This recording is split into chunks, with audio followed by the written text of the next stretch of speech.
Em 2022, o Paralamas do Sucesso completou 40 anos de existência. E ao longo dessas 4 décadas, fizeram diversos hits que marcaram gerações. Foram 31 álbuns, sendo o último Raridades, lançado em 2015.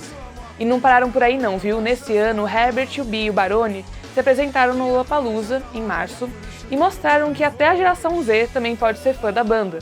Ainda mais se eles foram contagiados pelos pais e familiares quando eram mais novos, né? Para comemorar o sucesso da banda e a sua retomada após a pandemia, o Star Plus anunciou um novo episódio de BIOS, Vidas que Marcaram a Sua, do National Geographic, todo dedicado à trajetória do Paralamas no Brasil. O episódio foi conduzido pela jornalista Roberta Martinelli e analisa a vida e a obra da banda com imagens de arquivo inéditas, segredos revelados e algumas entrevistas com outros artistas famosos, como Gilberto Gil, Fito Paez, Carlinhos Brown, Zé Fortes, Dado Villa-Lobos, Dinho Ouro Preto e o Roberto Frejá.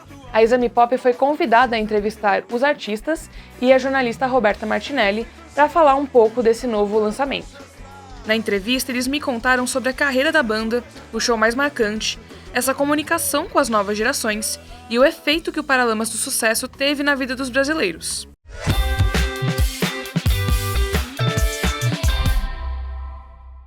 No meu caso, especificamente, agora que eu não estou pulando em rios de suor para lá e para cá, que eu fico sentado e posso observar com atenção, eu vejo muitas vezes pessoas que não eram nascidas quando a gente estava começando e que estão ali cantando coisas anteriores ao seu nascimento, com muita convicção, com muita alegria e tal, e é muito simbólico sentir essa renovação e essa sensação de continuidade mesmo.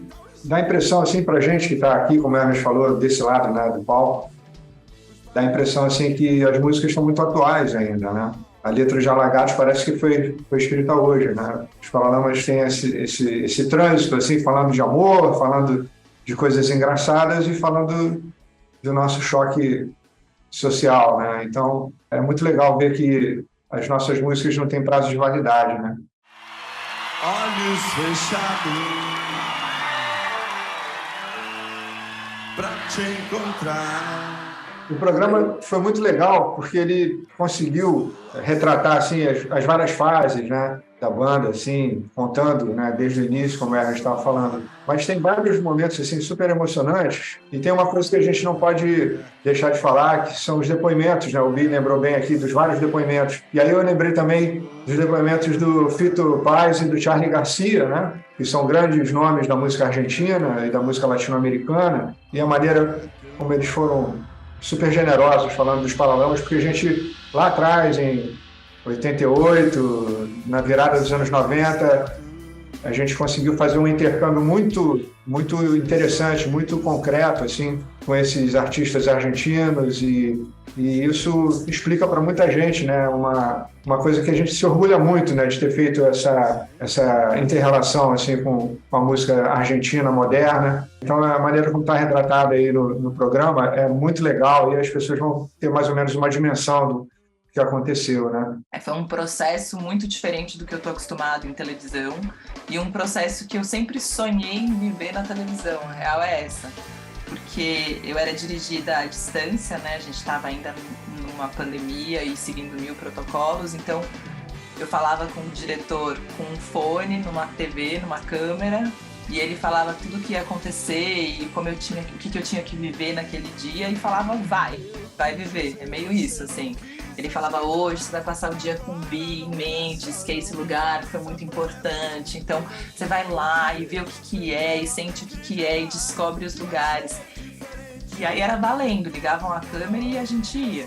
Então, foi uma vivência que eu tive com Paralamas, assim. Eles pediram para eu viver e eu vivi, e foi maravilhoso. E numa época em que a gente estava vivendo muito pouco, né? Porque era época de pandemia. Então a gente estava segurando a vida por todo lado, né, para cuidar e se proteger. Então foi um processo, assim, foi maravilhoso de viver aquilo com os Paralamas. Perguntei também qual foi o show mais marcante do Paralamas do Sucesso nos últimos 40 anos. Uma coisa que para mim é muito, muito marcante e muito simbólica foi quando a gente tocou no estádio em Guadalajara, onde a seleção brasileira tinha começado a campanha do tricampeonato.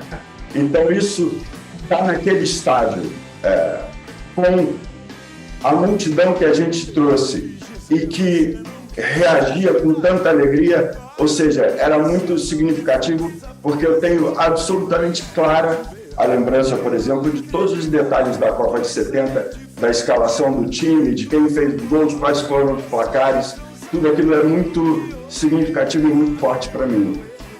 E o Rock in Rio, o primeiro Rock in Rio é inevitável, né, a gente falar, porque foi realmente muito importante. De alguma forma, tocar no primeiro Rock in Rio chegou até a proporcionar a gente a entrar na Argentina, por exemplo, que tinha muito argentino aqui no Brasil. Um ano depois a gente foi fazer show lá, na primeira vez, numa pequena danceteria no subúrbio de Buenos Aires, e com certeza, né, os ecos, né, do Rock in Rio chegaram lá na Argentina e, enfim, são muitos momentos assim especiais. Muito difícil escolher. É difícil. O Herbert também falou que de fato ele diz na música Alagados, que muita gente canta errado até hoje. E uma ilustração que eu tenho feito questão de tentar trazer à tona, o que as pessoas gritam de coisas distintas no refrão de Alagados, era bom esclarecer que Alagados uma favela, eu li no trabalho do Jorge Amado, a favela da Amarela que eu usava todos os dias, e Trench Town, que todo mundo grita sem sal, qualquer coisa assim, é uma favela de palafitas nos subúrbios de Kingston, na capital da Jamaica, onde o Bob Marley nasceu. Então, o que eu uso ali no refrão é o nome dessas três favelas. Alagados, ao invés de sem sal, como muita gente grita, eu digo Trench Town, Favela da Maré. São essas três cidades. A gente está agora muito empolgado ainda com essa volta depois da pandemia, que tem mais ou menos um ano que a gente retomou o ritmo. Então a gente está ainda aceleradão, mas é assim que a gente desacelerar, a gente vai começar a se juntar para ver o que vai acontecer para uma próxima gravação e tal. Imaginar as opções e novos caminhos. Ou seja, a gente pode sonhar então com mais um álbum do Paralamas, é isso mesmo? Possível. Eu, sem petulância, eu ousaria te dizer, você pode sonhar com muita convicção em mais 40 anos de Paralamas. Esse sempre foi o nosso sonho, a nossa vontade absoluta é continuar abrindo portas e rodando o planeta. O episódio de Bios, Vidas que Marcaram a Sua, estreia no Star Plus no dia 16 de junho. Até a próxima!